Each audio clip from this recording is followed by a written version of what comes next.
Hey, I'm John Cannell, and today on Preppy Kitchen, we're making a simple, elegant naked cake. So let's get started. First off, set her up into 350 so it's nice and hot. Butter and flour, 3 8-inch cake pans, and I love using parchment paper rounds for an easy release. Now, in a large bowl, I'm adding 3 cups or 360 grams of all-purpose flour. To add some contrast, I'm using half a teaspoon of salt. And to puff things up, 2½ teaspoons of baking powder. Our scale is done. Give it a whisk. You want all your ingredients well combined, especially the baking powder, because that is gonna puff things up. And if you ever have kind of an uneven cake or a cake with divots, it could be because some parts don't have enough baking powder. All right. Set that aside, and now we're gonna grab a stand mixer with a paddle attachment or a big bowl and a hand mixer.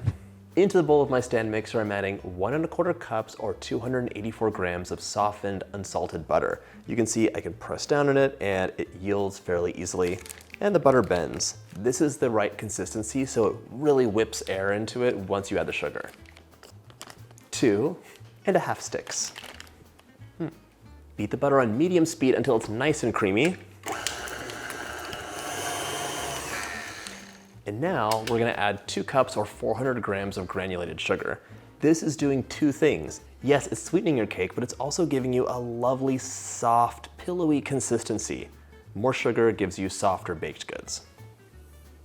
I learned this as a child because my mom loves reducing the sugar in recipes. It's like a challenge for her. And they turn out, but if you pass a certain threshold, it's less sweet and it's harder and breadier. That's not a bad thing. I love you, Mom. 2 full cups. It's okay to measure sugar in a measuring cup as opposed to using a scale because sugar just settles right in. It actually counts as a wet ingredient in recipes. Lock your mixer, and we're gonna mix on medium for about 5 minutes until it's light and fluffy. I'm gonna give it 1 scrape down halfway through. If you're using a hand mixer, you're gonna be stuck there, so have your phone in hand. If you like delicious things, make sure you hit that subscribe button. There's 2 new recipes every single week, plus a few shorts, and there's always something delicious on the horizon. In a naked cake, the cake is fully exposed. There is no hiding things behind thick layers of frosting like many of us have done. So you need the cake to bake up evenly without burning on the edges and being lopsided or domed. I'm gonna give you some hints for this later on. But the first thing is to make sure that your mixture is totally mixed all the way through. Right now there's a lot of packed butter and sugar at the bottom. It's not fluffy. So scrape it all down and keep mixing until it's fluffy throughout. Back to medium. While this finishes mixing, I'm gonna crack 4 eggs into a small bowl just so I could be sure there are no shells. And 4. That looks good. Check for shells. All right. Now we can add the eggs in one at a time while mixing on medium, and we will scrape the bowl down maybe once or twice. It's just gonna be an eggy mess on top and hard butter on the bottom. Unacceptable. Egg number 1. Oh, and a half. So if you haven't made naked cakes before, they're so lovely. It's kind of like making a cookie where it's decorated out of the oven. Just comes together really quickly and it's very impressive. This is a cake that doesn't need a ton of frosting. You don't need really special tools to decorate it, but it's gonna look natural and beautiful, and you can gussy it up in so many different ways. All right, since I added 1½ eggs, I'm scraping the bowl down. Ooh, look at this difference of color. It's like a Cadbury egg, yellow and white. No, not on my watch. Scrape it down. All right. Continue on your egg journey. A lot of times when you have a cake and you're like, there's weird little voids inside or holes, or you're like, the consistency just doesn't feel right on my tongue. I know I didn't overmix it. The problem was that the butter and sugar weren't mixed really well, or the eggs weren't mixed in very well and the mixture broke and it just had the wrong consistency before the flour was added. So we really wanna make sure that we're scraping down and mixing well while these eggs are going in. Scrape down number 2. This is looking better already. It's less shockingly bicolored. All right. Last egg and change. At this point, I'm adding in 1 tablespoon or 15 mils of a really nice vanilla for some delicious flavor.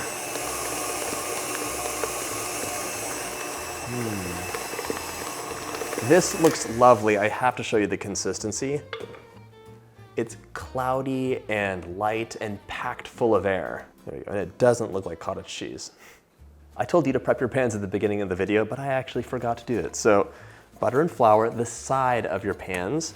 And can you use baking spray? Yes, you can. However, for a light colored cake, I find that baking spray tends to kind of caramelize the flour a bit more and darken it, which I don't love for a naked cake. I like the naked cakes to look not burnt.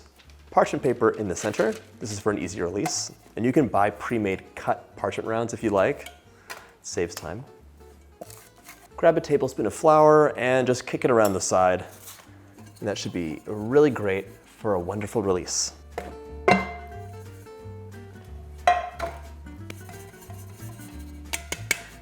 I'm gonna add about 1/3 of the flour right now, or the flour mixture. Run the mixer on its lowest setting.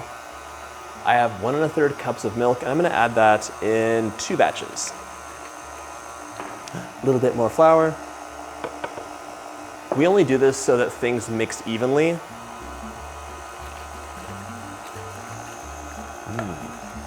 And the remaining flour. Stop the mixer before it's fully mixed, and I'm gonna finish it off by hand. You're gonna have to scrape the bowl down one last time, so you might as well finish the mixing and have total control. If you overmix your batter, your cake will be denser, it could be gummy, just not as delicious. You want it to melt in your mouth. Scrape the bowl down and mix it all together, just until it's combined. That looks and smells delicious, and now we're going to distribute this evenly into our 3 pans. You can eyeball the batter or weigh it out if you have a scale, up to you. If you distribute the batter really nicely, then all of your cake layers will be perfectly even. I'm gonna use a scale. Ooh, 930. Don't stress out about it being perfect. It has to be close. Our scale's done. Now we're just gonna level it out so it has a nice even bake. Cast it aside and on to the next. Now, these could go into the oven, but I'm not gonna put them there because there's one more step for a really nice, light, pale colored cake. If you want a dark cake, don't worry about this next step. But if you want that soft, spongy, pale vanilla cake look, you're gonna wanna use cake strips. You can easily make cake strips at home. I actually did a whole video on it many years ago. They're just fabric strips that are dampened up. People have even used headbands. Wrap it around your cake, and what happens is it'll insulate the outside so that the cake rises evenly. If you've ever had a cake that domed up where the outside is really crispy and the inside was tall and puffy, because the outside baked first and it got set in place, the cake continued to rise in the middle, and you have a weird dome, which is not great for stacking layers. And it also gives you you might like crispy cake, but I like soft cake. There we go. My cake layers are ready to go into the oven, 350 for about 30 minutes or until the center is set. You can use a skewer to see if it comes out clean. In you go. 1, 2.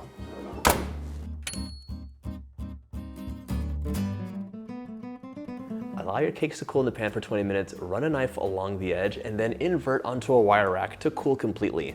If you want, you can pop them into the freezer for half an hour so they're nice and firm. That can help in the next stage of decorating. My cakes are cool, it's time to make the frosting. So 1.5 cups of room temperature butter into my stand mixer. That's 340 grams. I'm gonna cream it up for just a minute to make sure it's all smooth throughout. Beautiful and creamy. Now it's time for about 6 cups of powdered sugar. You could add a little bit less if you want it to be less sweet, or a little bit more if you like things very sweet. Up to you. 3, 4. I'm adding about 5 cups of powdered sugar and I'll go from there.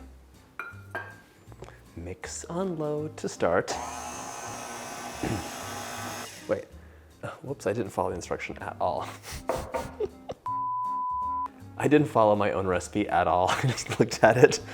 You're supposed to add the sugar in a little bit at a time.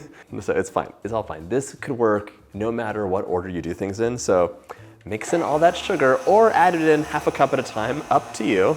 I'm also adding in about 1/4 teaspoon of salt for some contrast.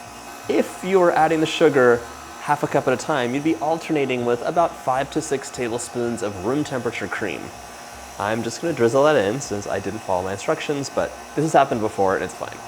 It's like when I forget to add the sugar in a recipe, but you add it all at the very end, it still turns out. Okay. And you want about 1 to 2 teaspoons of vanilla. It's really to taste. I'm gonna pump some air into this and get it to be really smooth and spreadable because my cake is so delicate and soft. I don't want a really thick buttercream that's gonna tear at it when I start smoothing things out.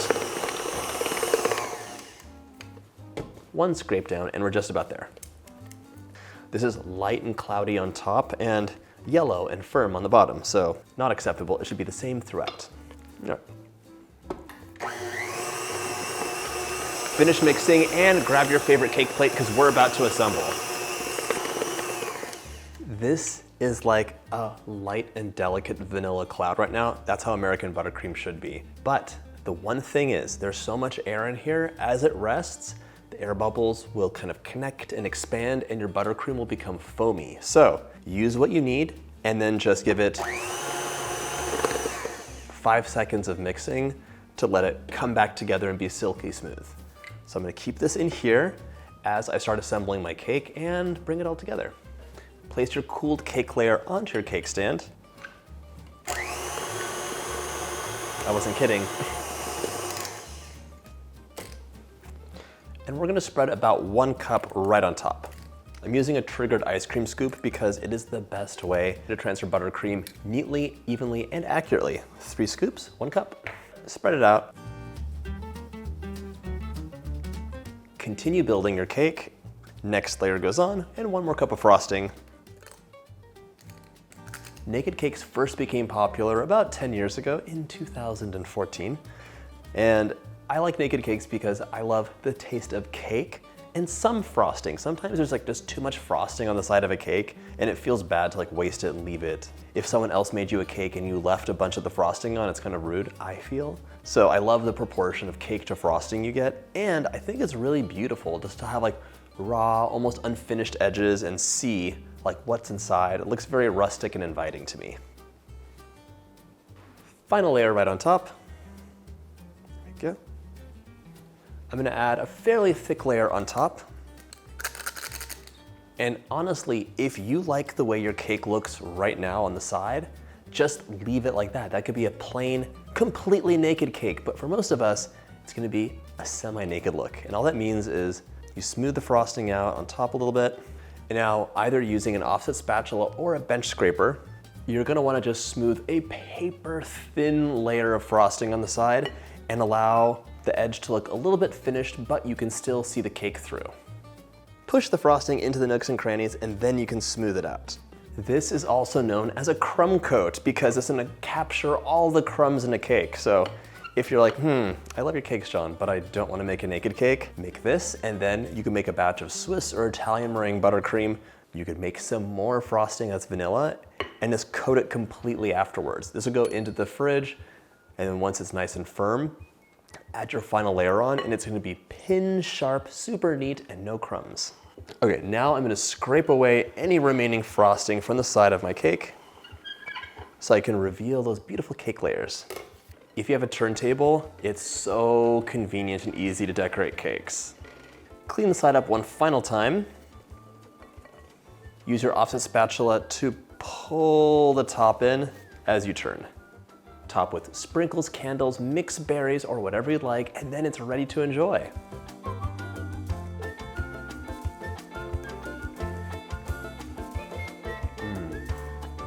That is a delicious cloud of vanilla cake wrapped in the silkiest frosting imaginable.